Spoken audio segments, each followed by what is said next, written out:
بسم اللہ الرحمن الرحیم. السلام علیکم. میں ہوں کرامت مغل اور میرے ساتھ ہیں سعید بلوچ صاحب, سینئر جرنلسٹ ہیں, سپریم کورٹ کور کرتے ہیں. سعید بلوچ صاحب, سپریم کورٹ میں الیکشنز کو کالعدم قرار دینے کی درخواست تو خارج کر دی گئی. جو ریمارکس آئے میڈیا کے حوالے سے, جو شوکت بسرا صاحب کے ساتھ ہوا, اور جو وہ بریگیڈیئر صاحب اب نام نہ لکھیں یہ آرڈر آئے, قاضی صاحب کے مزاج کو جتنا آپ سمجھتے ہیں یا ہم سمجھتے ہیں, آج بھی قاضی صاحب غصے میں کیوں نظر آئے؟ الیکشنز انہوں نے کہا تھا پتھر پر لکیر ہے, اگر دھاندلی ہوئی ہے تو لوگ شکایت لے کر انہی کے پاس آئیں گے. مائی لارڈ, آپ نے کہا تھا پتھر پر لکیر ہے, دیکھیں میرے حلقے میں یہ ہوا ہے, یہ ثبوت میرے پاس ہے. شوکت بسرا صاحب ڈائس پر آئے اور قاضی صاحب غصے ہو گئے. کیا کوئی درخواست گزار بغیر پٹیشن پہ ایسے جا کے ڈائس پہ کھڑے ہو کے اپنا معاملہ سنا سکتا ہے؟ کیا عدالتی نظیر میں کوئی ایسی پہلے مثال موجود ہے؟ بہت شکریہ کرامت مغل صاحب. دیکھیں, میرے خیال میں آج قاضی صاحب نے جس طریقے سے یہ کیس چلایا ہے, انہوں نے ایک واضح اشارہ دے دیا کہ انتخابات میں جو دھاندلی ہوئی ہے, جس کے اوپر نہ صرف پاکستان بلکہ پوری دنیا سراپا احتجاج ہے. مختلف ممالک اپنے سرکاری اعلامیے, حکومتی سطح پر جو اعلامیے جاری کر رہے ہیں, ان اعلامیوں میں بھی قاضی صاحب کا وہ بلہ چھیننے والا فیصلہ, وہ چارج شیٹ ہو رہا ہے, قاضی صاحب چارج شیٹ ہو رہے ہیں, supreme court of Pakistan charge sheet ہو رہی ہے, اور پھر اسی فیصلے کی پیدائش ہے آگے یہ عام انتخابات کے نتائج. اور قاضی صاحب نے آج در حقیقت یہ پیغام دیا ہے کہ خبردار اگر انتخابات میں دھاندلی والے معاملے پہ میری عدالت میں پیش ہوئے, یعنی جیسے ہیں جس طرح کے نتائج ہیں, بس آپ انہی کو آپ برداشت کریں, ان کو قبول کریں. مطلب کہ انہوں نے تو بالکل ہری جھنڈی دکھا دیا. مجھے تو یہی آج کے جو سماعت ہے, آج کی جو کارروائی ہے, اس سے یہ نظر آیا. اور جہاں تک آپ نے بات کی نا کہ قاضی صاحب غصے میں آ گئے, دیکھیں یہ چیز اب آن دا ریکارڈ ہے کہ جب بھی کوئی پی ٹی آئی کا رہنما, کوئی وکیل یا کوئی کارکن یا پی ٹی آئی سے تعلق رکھنے والا کوئی اور عہدیدار قاضی صاحب کی عدالت میں پیش ہوگا, تو پھر اس کے ساتھ وہی ہوگا جو اس سے پہلے شعیب شاہین کے ساتھ ہوا, جو اس سے پہلے سردار لطیف کھوسہ کے ساتھ ہوا, جو علی ظفر کے ساتھ ہوا, جو حامد خان کے ساتھ ہوا, جو گور خان کے ساتھ ہوا, اور اب جو شوکت بسرا کے ساتھ ہوا. یہی چیزیں ریپیٹ ہوں گی. اور شرطیہ بات ہے, میری اپنی جو پرسیپشن ہے, ایک رائے ہے, وہ یہ ہے کرامت مغل صاحب کہ اگر پاکستان مسلم لیگ نون یا پیپلز پارٹی یا پی ڈی ایم کی وہ جماعتیں جو اس وقت حکومت سازی کا جو مرحلہ ہے اس کا حصہ بن رہی ہیں یا بن چکی ہیں, اگر وہ قاضی صاحب کے پاس جائیں اور کہیں کہ خاص طور پہ مسلم لیگ نون کہ ہمیں 2/3 ہماری اکثریت بنتی تھی, ہمیں نہیں دی گئی, دھاندلی ہوئی ہے, تو مجھے پورا یقین ہے کہ قاضی صاحب جو ہے نا, وہ شاید کوئی گنجائش ایسی نکال کے آئین کو کبھی ادھر سے کھینچیں گے, کبھی ادھر سے کھینچیں گے, اور یہ شاید نون لیگ کے لیے 2/3 اکثریت کی بھی گنجائش نکال لیں. لیکن دوسری جانب پاکستان تحریک انصاف کے پاس انتخابی نتائج کا وہ واحد سورس جو فارم 45 کہلاتا ہے وہ موجود ہے. اور قاضی صاحب اگر چاہتے تو انتخابی دھاندلی سے متعلق یہ درخواست جو آج جس کے اوپر یہ فیصلہ دیا گیا اور درخواست مسترد کر دی گئی, وہ درخواست کے اوپر وہ فیصلہ بھی کر سکتے تھے. ہم نے ماضی میں یہ بھی دیکھا کہ درخواست دائر ہوئی, واپس لینے کی کوشش کی جاتی تو سپریم کورٹ کہتی کہ یہ تو مفاد عامہ کا معاملہ ہے. ایکسٹینشن والے کیس میں ہوا تھا. جی بالکل. تو ہم اس کیس کو آگے سنیں گے. تو اب دیکھیں کہ ماضی میں سنتی رہی ہیں عدالتیں, اب بھی سن سکتی تھیں. اس کی وجہ یہ ہے کہ عام انتخابات کا جو معاملہ ہے وہ بنیادی انسانی حقوق سے براہ راست جڑا ہوا ہے. کروڑوں لوگوں کی جو بنیادی حقوق ہیں وہ اس سے وابستہ ہیں, کروڑوں لوگوں کے آئینی حقوق کا یہ معاملہ تھا. لیکن قاضی صاحب نے اس کے اوپر بھی ایک تاریخ وہ رقم کر سکتے تھے, لیکن شاید انہوں نے یہ تہیہ کیا ہوا ہے کہ میں نے ٹریفک کی الٹ سمت ہی چلنا ہے, اور جو اس سے پہلے کچھ ہوتا ہے میں اس کے اگینسٹ جاؤں گا. انہوں نے شاید یہ تہیہ کیا ہوا ہے. ورنہ شوکت بسرا صاحب دیکھیں, اس سے پہلے 2021 میں 2021 کی بات ہے, جب قاضی صاحب اپنی عدالت میں بیٹھے تھے, 2 رکنی بینچ تھا, اور عدالت برخاست ہونے لگی نا, تو ساری وہ مقدمات جو ان کی اس وقت عدالت میں لگے ہوئے تھے وہ ختم ہو گئے. تو قاضی صاحب نے اٹھنے سے پہلے گزارش کی, بلکہ آبزرویشن دی, اینی تھنگ ایلس.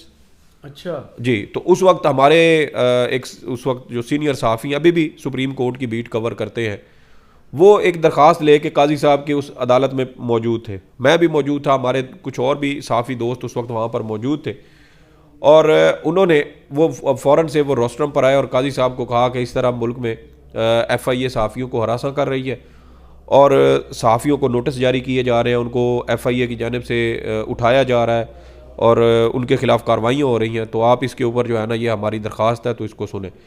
قاضی صاحب نے وہ ٹوٹی پھوٹی درخواست, جس کے اوپر 4 جس کے درخواست گزار تھے, 2 وہاں موجود تھے, 2 موجود ہی نہیں تھے, نہ ان کے دستخط تھے, اور قاضی صاحب نے اس درخواست کو انٹرٹین کیا اور اس کے اوپر حکم بھی جاری کر دیا, اور یہ بھی کہا کہ ایف آئی اے تمام ریکارڈ جو ہے وہ سپریم کورٹ میں جمع کروائے.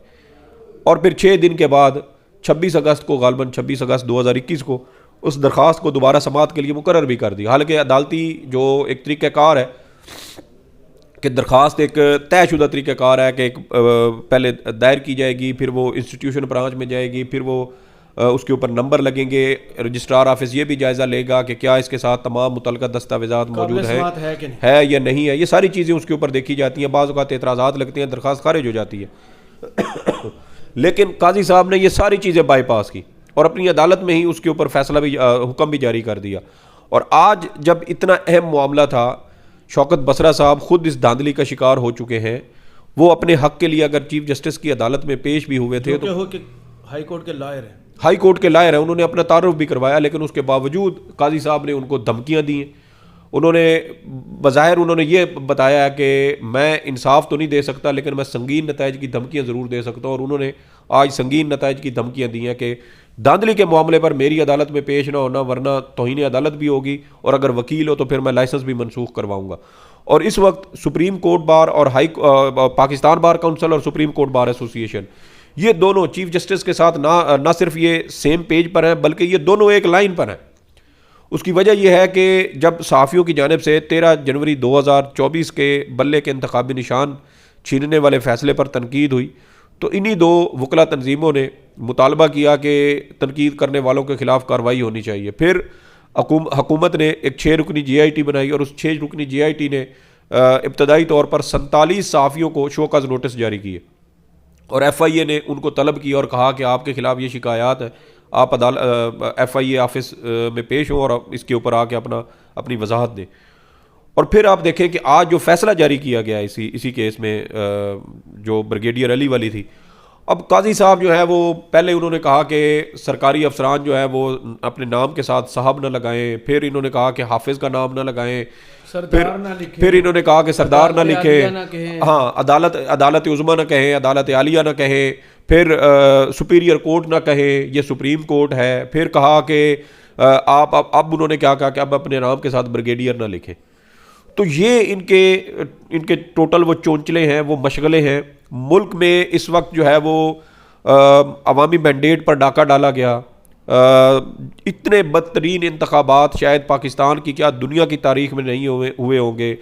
ننگی دھاندلی کی گئی, ریکارڈڈ چیزیں ہیں. ان کے اپنے چاہنے والے اس کے اوپر چیخ کے تھک گئے ہیں, لیکن قاضی صاحب نے شاید قسم کھائی ہوئی ہے کہ میں اس دھاندلی کے خلاف جو ہے وہ کوئی اقدام نہیں کروں گا, نہ میں نوٹس لوں گا. اور اب تو باقاعدہ ان کے اوپر الزام لگ چکا ہے, سنگین الزام.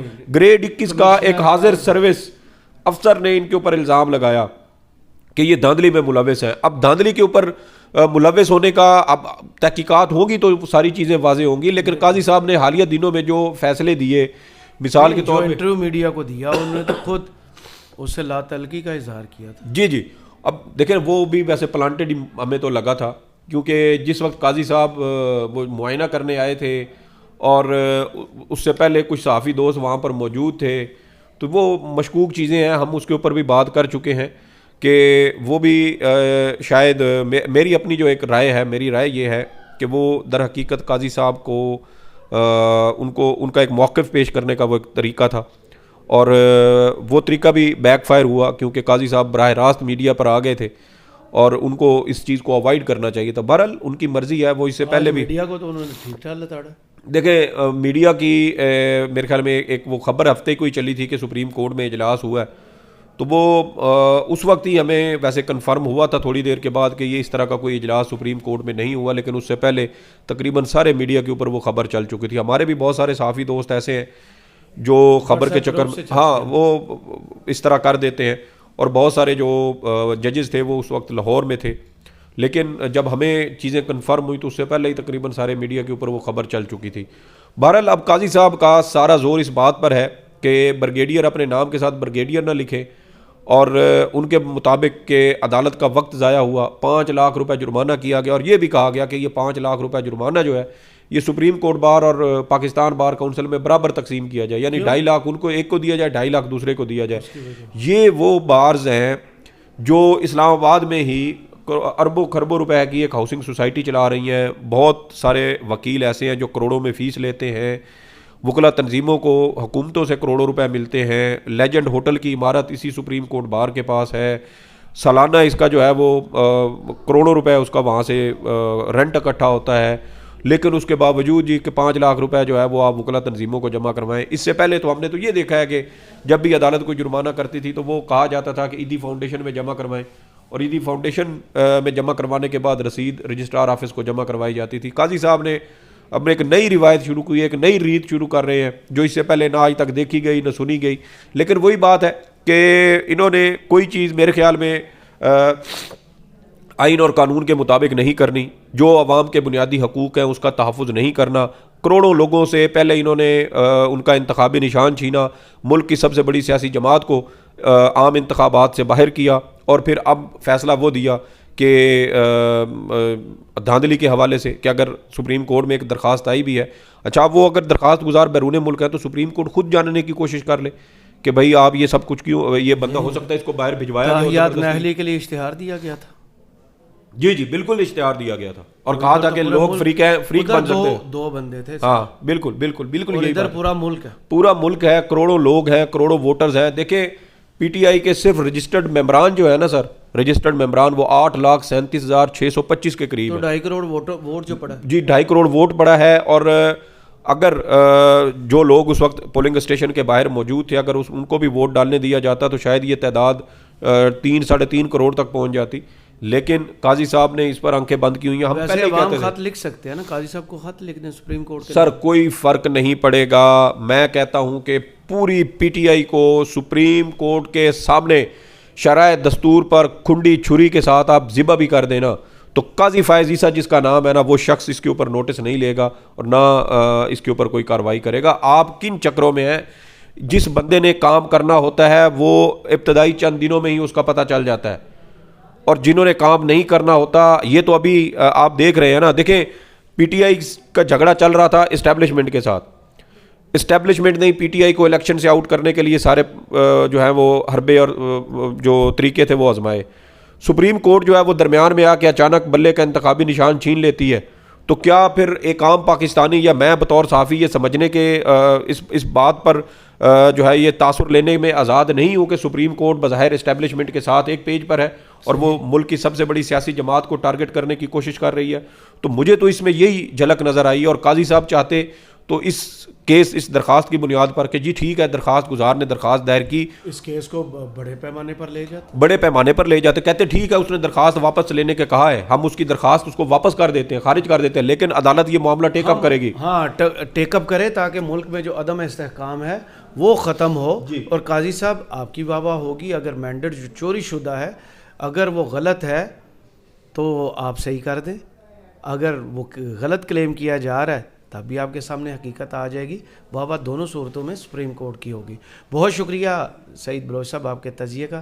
کمنٹس باکس میں ضرور بتائیے گا یہ ویڈیو آپ کو کیسی لگی. اجازت دیجیے, اللہ حافظ.